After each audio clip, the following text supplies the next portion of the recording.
a moment. So it is recording now. So I'm so glad you guys could join us, and hopefully we will be able to hear Keith. Otherwise, we'll have to keep watching how fast he types.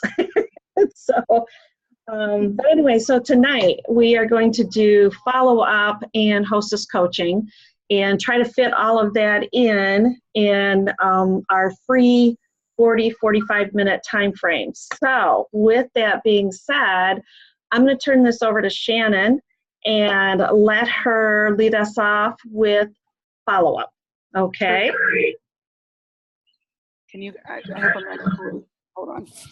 There we go. All right. I am first going to talk about just a small bit about vendor events and follow up with them and how I set that all up for me. So for my vendor events, obviously the goal is to talk to everybody who comes to the table. I have them fill out the contact sheets, but on the back of all the contact sheets, I always write notes. I have a fairly good memory, but you never know. And especially something personal that we talked about, I always want to make sure that I write that down. And then that automatically goes into an Excel spreadsheet of mine with those little notes. Two of the biggest things that I talk about with them, if there's any, I have bugs flying around my head, sorry. If there's a particular discontinued product that they like, that they weren't able to get or they need more of, I always ask them what that is. And I kept like an elaborate Excel spreadsheet with that. So that way, if there's ever an outlet sale or it comes back to our catalog, which some things have just tweaked a little bit differently, I immediately contact them as soon as I get that. So I literally have a 3-page Excel spreadsheet, and now fireworks are going off. You hear that? So that's what I do for discontinued items. And then I also have another Excel spreadsheet for vendor events, that any products that are out of people's budget, obviously our first goal is to try and get them to have a party so they can get it at a discount.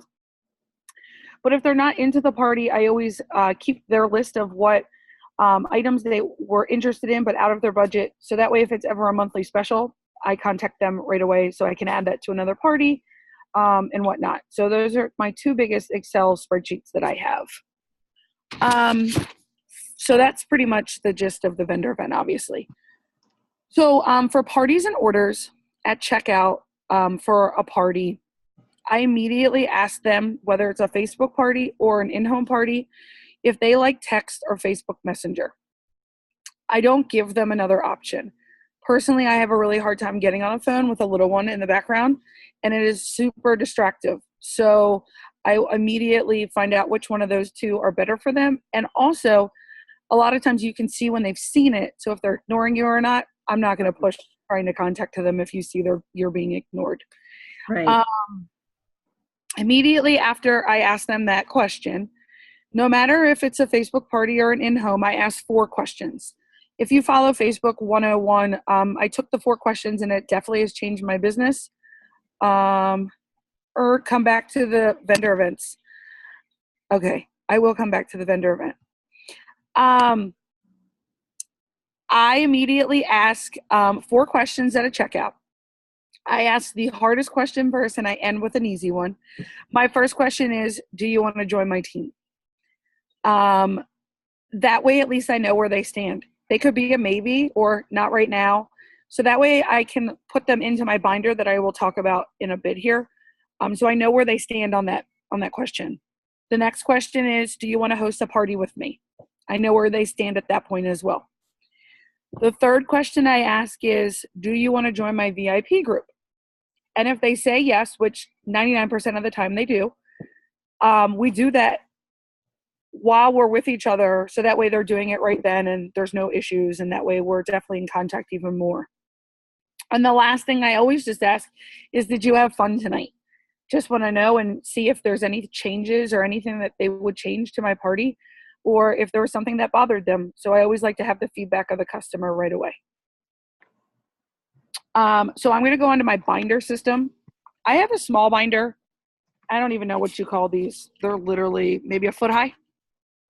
And And my system is very elaborate to me, but it's quite easy.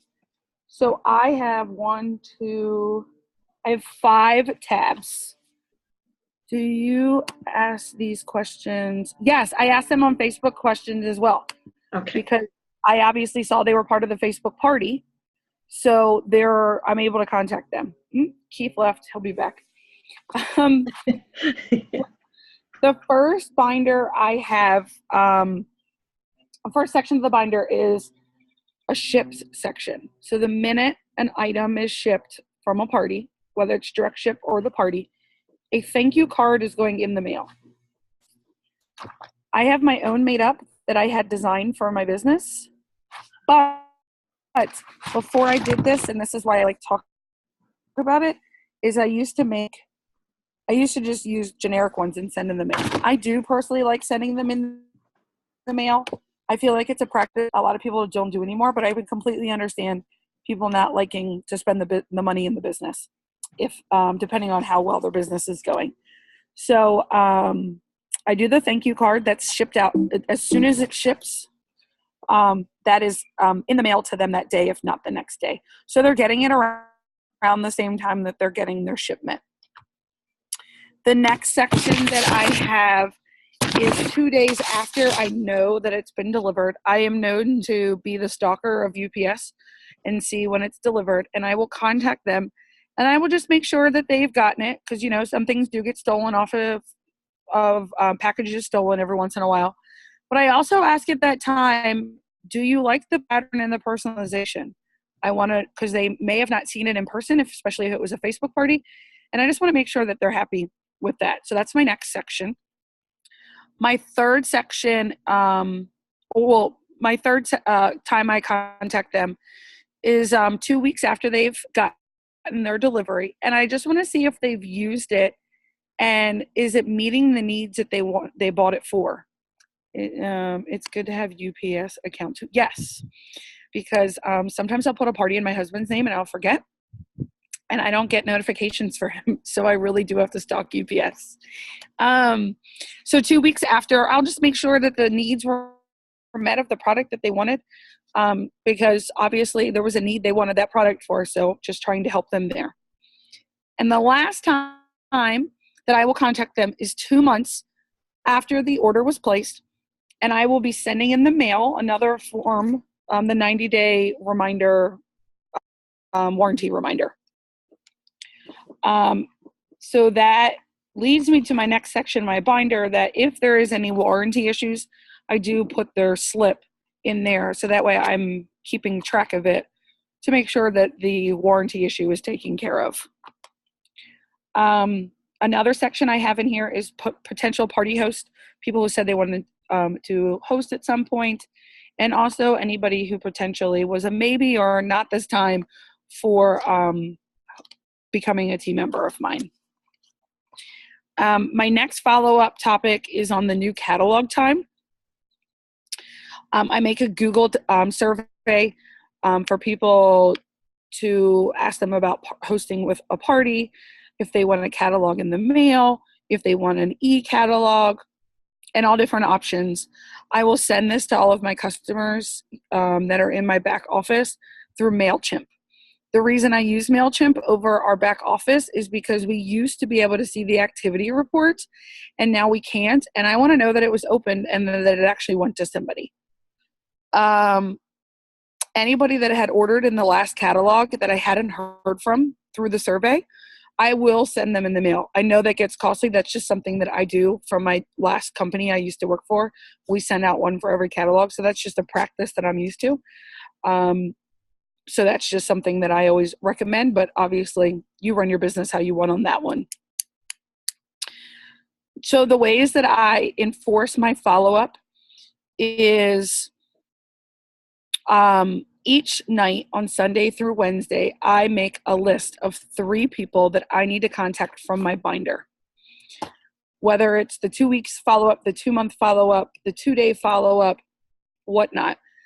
I am contacting 3 people each day, and I'm making the list of the most importance each Sunday through Wednesday. Whoever's left in my binder each week, that I have not contacted, I contact them on Friday morning. It's when my child is not up my so I call it follow-up Friday. So for about 3 hours, I allow my time to contact people, text or Facebook Messenger. So that's just a way of me being able to force myself to do those follow-ups. I don't run my business unless I'm at a vendor event or a party on a Saturday and Sunday. It is my family time on weekends. So I am running my business because I don't work outside of the home otherwise Monday through Friday. But like I said, it all is how you want to run your business and what time allows for you. So that is my follow-up. Do we want to do my questions first, or do you want to go on to your topic?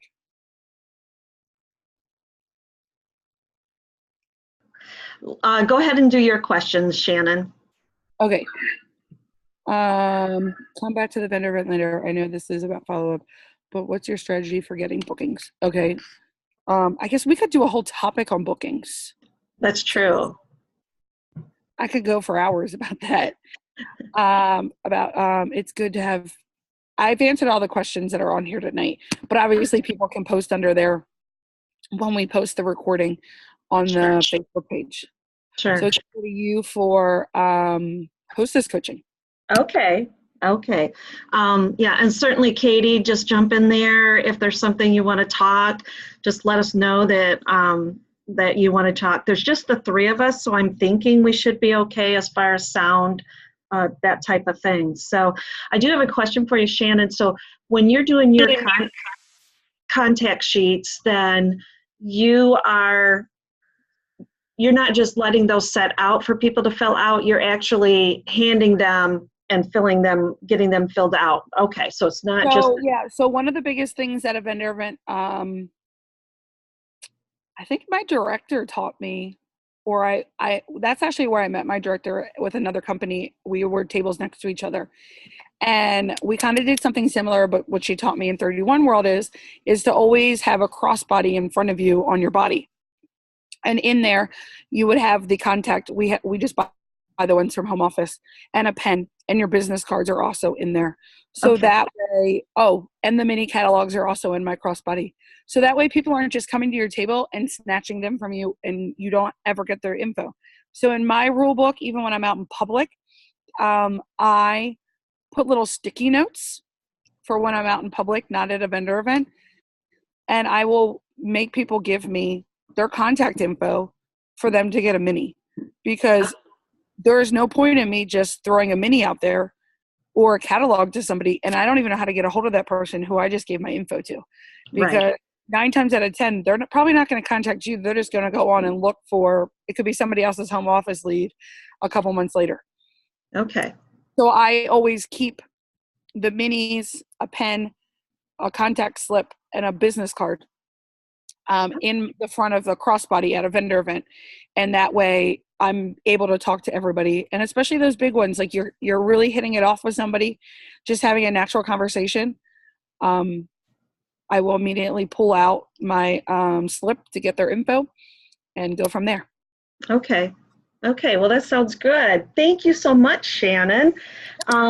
Okay, just to go, through some hostess coaching, I do work off of a hostess checklist, and I just revamped it since I got really brave since LU and started doing Facebook parties. So it's just tweaked a little bit, and I've made the determination that I can't have a group of documents for a home party and then a different group of documents for a Facebook party. So I've just made this, tweaked it just a little bit, and it's for all my parties across the board. So whether it's a catalog, a Facebook, or a home party, I use the same form, and I follow it pretty true. I don't always document every step, but I know my steps in here, and that's what I work through when I'm hostess coaching. I'm always very upfront with my hostess and talk about how many times I'm going to contact them. So I have asked them, just like what Shannon does, what's the best way of contact? So I get their number one way, and then I get their number two way. And that if they're not hearing from me, that means something's not working right. And so I'm always up front. You're going to hear from me. And one of the other things I ask all my hostess for is, I need your wish list. We can't plan your party until I have your wish list, because I want to know what you're looking for. Are you looking for a qualifying $200 party, or are you looking for a $1,200 party because you want the free hostess exclusives? So that gives us something to work with when I have their wish list. And then another thing that I do with my hostesses is that I will mail out their invitations. Then I know they're mailed out. And people are like, really? You'll mail them out? And so I get just wonderful lists from my hostess, because they're going to mail them out to everybody under the sun, because I'm going to pay for the postage. But as I walk through the different steps with them, we talk about it, and you get a sense, is it an involved hostess? Is it a hostess that's just going to sit back and want you to do all the work? But there's some different action points that I ask them to do, and when they don't do certain things, then there's a contact made, and then we work through it. And sometimes I can't get past some of the things that they are not doing, and those are things that we work with, and we just plan from there when contact is made. But I do keep a notebook with all of my hostess checklists in here, and this also has if there's the guest list are in here, it's all attached, and these are what I'll use for follow-up. And going off of what Shannon said, this is a great tool then to work off of for my follow-up. But TOT has some information about hostess coaching there, and I agree, just like we know on our teammates, there's different types of consultants, there's different types of hostesses. There's some that are super involved, and then there are some that are not very involved, and they want you to do everything under the sun. So that's my basic. I'm trying to streamline it so it's across the table. It's the same thing. I'm not saying, oh, I got to pull a catalog information. I'm just going to use it all off the same. And so they're going to get the same type of coaching, whether they're a catalog host or they're a Facebook host or they're a home party host. Can you put on March LU do you have it in like a document saved on the computer? Yep. Can you do it so we can see what the basis of it is? Yep, the hostess checklist that I have. Yep, I will. Yeah, all that stuff.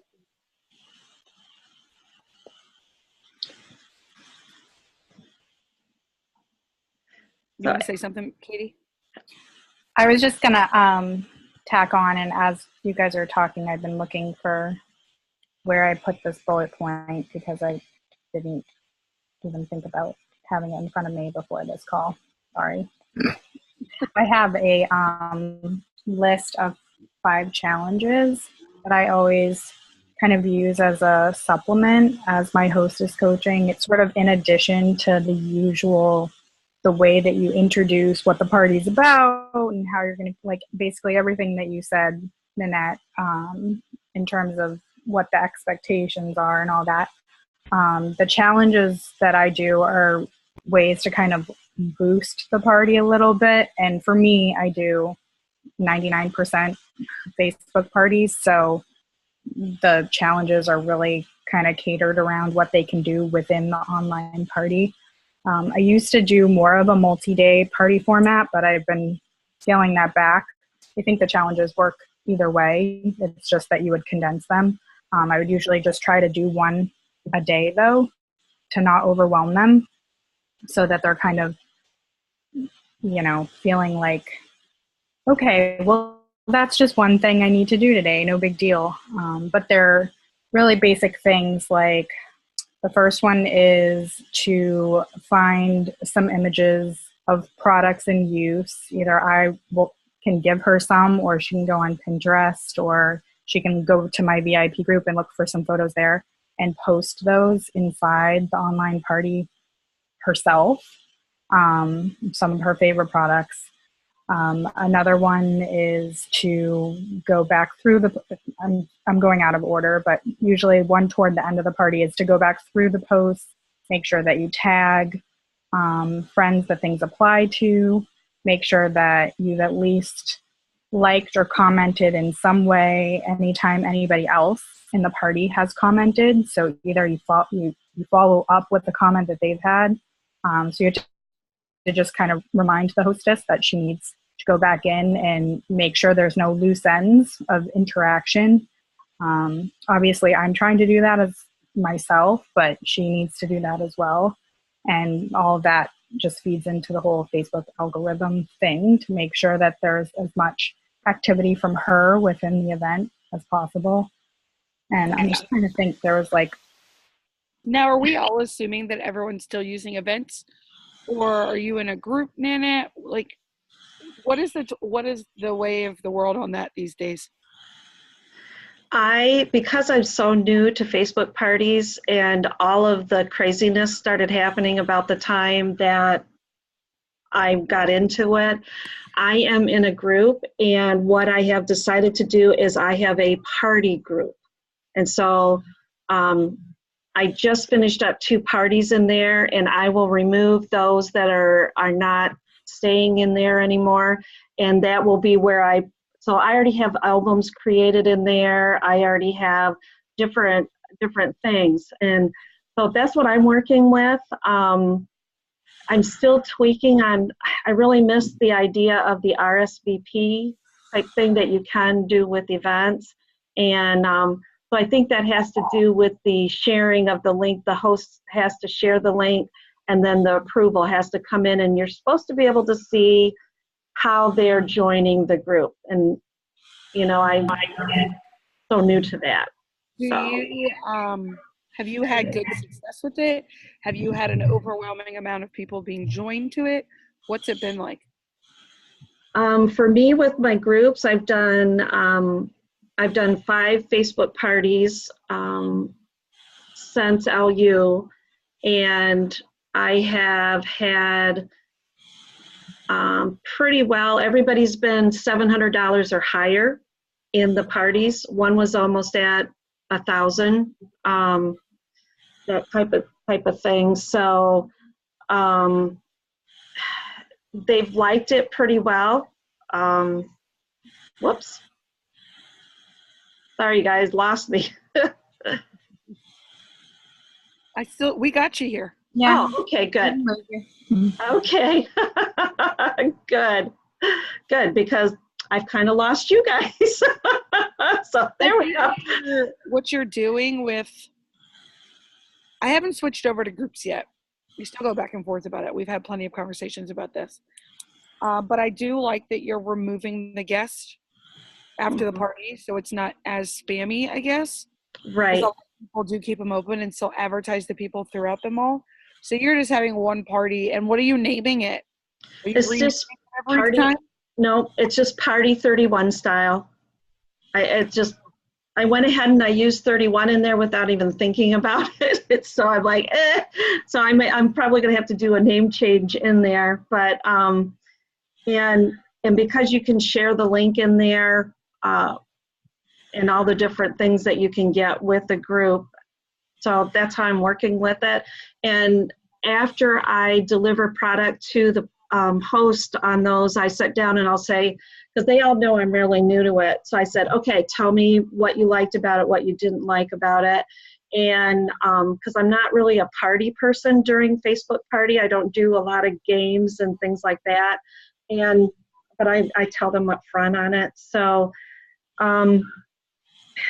people have said they've enjoyed it. They didn't feel pressured there. They've liked how they could come and go in the party. I do it over 5 days. So that's how I've run those. Okay.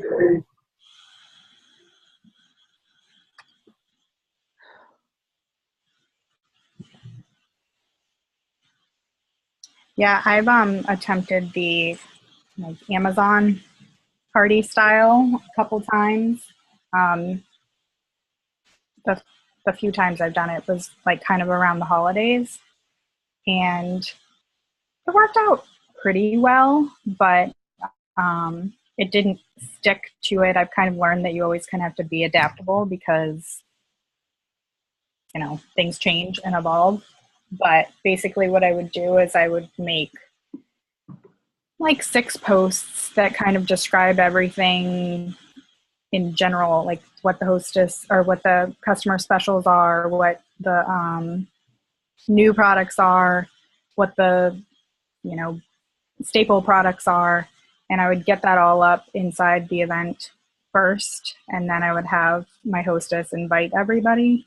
And I would kind of try to keep it, when I would post within the event, I would post it so that the specials, like I would basically reverse post it so that the most important thing would end up being at the top instead of I would post it so the introduction was at the top, I guess is what I'm getting at, so that when they log into the event, they would see the introduction and then they would scroll down and they would see 5 or 6 posts. And then just like how to order this, and this. So as soon as they come into the event, it's all already there. It's just a different party style more than anything, but that is really important for hostess coaching to make sure that she explains to all her guests like what's happening, and like that the party is really just more of a Q&A for the guests to be able to ask questions on those posts. And it's like you said, less of like a party, but more just like I'm here to share all these products. I'm here to help you shop. And that's it. It's like kind of, that's why I call it the Amazon style, because shop and then you're you're in and out. Right. Do you right. either of you go live at all during the event? I do. I always go live in my Facebook events. Yeah. Mm-hmm. Okay. I put it out there a couple different times to what product do you want to see live, and then they'll tell me, and then I'll go live and demonstrate product, that type of thing. And I usually invariably always sell if I demonstrate a product live, versus just seeing a picture. They like to see what it looks like on somebody, type thing. So.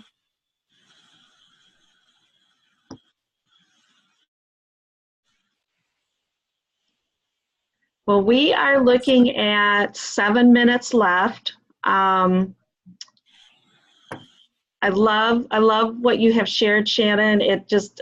I do follow up, but I'm not as detailed as I am more with my hostess coaching.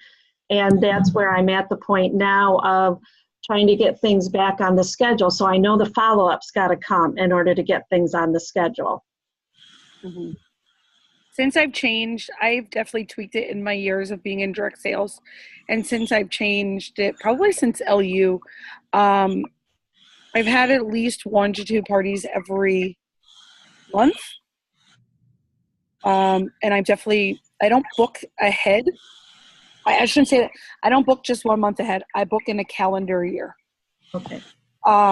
So as many know, I had a bingo on Friday night. And one of the ways to get extra bingo cards was to book August through October. And the one girl looks at me like, I don't even know what I'm doing in October, but can I book one for then? I just allow them to book far out because at least I know I have something there to start doing it. Where I felt like if I was only ever looking 1 to 2 months ahead, I wasn't able to do it as much. Some people were over this catalog and they wanted to know what the next one was. So I've also actually... on Friday night, someone said, I can't do August through October, but I want to book the first week of December. And I'm like, fine. So that's what I kind of like about the follow-up and asking those questions is it allows me to be able to book far out. So I'm not having to worry as much. I do so many vendor events in the fall that that's how I get most of my orders. But of course, I would love to cut out a vendor event and do a party instead. Right. A little bit more of a guarantee, supposedly a guarantee, when you're, and I'm really still a home party person. That's usually when I talk to anybody, that's my first go-to is let's do a home party type thing. So. Katie had to jump off. Okay. So anyway, that's you and I. No, we're still recording. We're still recording though. Yeah, we have to behave today. But yeah, so if anybody has questions about follow-up or the hostess coaching, once it's posted on March LU, just comment below and all of us in the whole group can help each other. If something didn't work for somebody and it works for somebody else, that's great. And then Keith did post, and he it sounds like if our next topic could be booking. So if anybody watches this recording and loves booking, maybe that can be our next topic. Exactly. Well, I do know we do have recruiting coming up in July. There is somebody willing to talk about recruiting. So I think her date is July 3rd. I will confirm it with, I believe her name is Jody. Okay. And we will be. So if somebody can see if we can squeeze in before then, since we have 1 week in between a booking. That way we are all prepping for the new catalog and whatnot and starting to get bookings and for July, because all those girls want the boutique backpack. Yes. So if somebody wants to pick up booking next week, that would be great. And then we have recruiting, and the main topics are taken care of for a while. Exactly. And then I think, if Shannon and I think of anything else, we'll also post on the link that we'll have. And if there's any other topics people want to learn about they're struggling with, post in. Exactly. And then I think we're in a couple weeks probably going to start talking about conference, those that are going to conference, and we would love 31 days. Yes. We would love to see who all is going to be there. Hopefully we can get together and see everybody. So I think you're going to start seeing stuff about conference within the next couple of weeks. We'll start talking about that. And I know those that are not going to conference are asking us to share the love with them. So, we'll do what we can, but we definitely will share the love with you. Yeah, we'll definitely share the love with you guys. So thank you so much. Thank you, Shannon. All right, guys. Have a good night. Okay, bye-bye. Bye.